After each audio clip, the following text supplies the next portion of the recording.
بعد المغرب واحدة اتصلت بهم من الجيران: يا عم محمد، مش انت عم محمد؟ قال لها اه.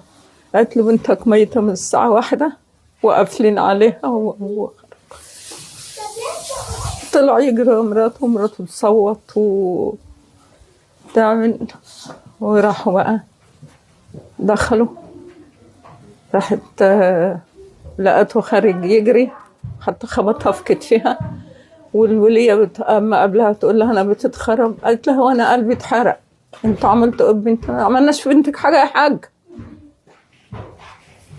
دخلت بقى هي رجلها بتوجعها، ماشية على قدها. دخلت لقت أبوها منهار قاعد في الأرض ومنهار.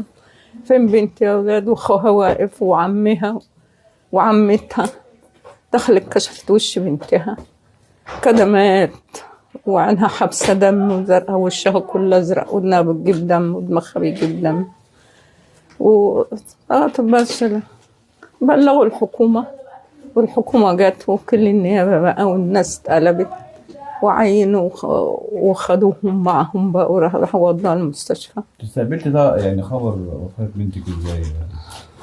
التليفون اللي جالنا قال لنا بنتكم توفت، ما قالوش توفت ازاي ازاي.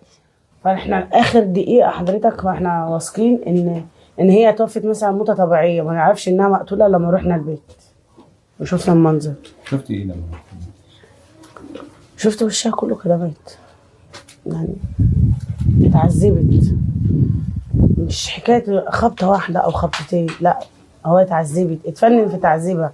قعد 4 ساعات او 5 ساعات يعذب فيها لحد ما ربنا رحمها وخد روحها، لان لو الروح ما كانتش تدعي كان هيكمل تعذيب. هو يعني ايه اللي خلاه ان هو يبدا يعذبها العذاب ده كله زي ما انت بتقولي؟ ما حدش عايز يريحني ويقول لي ايه اللي حصل، بالعلم ان حماها وحماتها وسلفتها كانوا قاعدين تحت وسابينها هي تتضرب فوق. ولما الجيران ده كل ده من اقاويل الجيران حاولوا ان هم دي جلابيتها اللي كانت لابساها اخر مره كانت هنا من 15 يوم قبل ما تتوفى ب 15 يوم. جلابيتها ساباها هنا عشان لما تيجي تلبسها. جلابيتها جديده ما اتلبستش الا مره واحده، لسه ما فرحتش بهدومها حتى ولا بحاجتها. يعني ايه مش عايزين يريحوكي ويقولوا لك السبب؟ ما حدش عايز يقول لي ايه السبب. يعني هي كانت بتتضرب فوق، قعدت 5 ساعات 6 ساعات تتضرب وهم قاعدين تحت. على روايه سلفتها اللي هي ما بتقول نزل يضرب فيا تحت، حمايا وحماتي حشوا عنها، ما حشتوش عن بنتي ليه؟ ولما الجيران حاولوا ان هم يخبطوا ويشوفوا ايه الصوات ده ليه، ما رضيوش. قالوا له هي الوليه نفسها امه قالت ده واحد بيربي مراته. عملت ايه؟ عملت ايه؟ لما نزل قال لهم ده ماتت،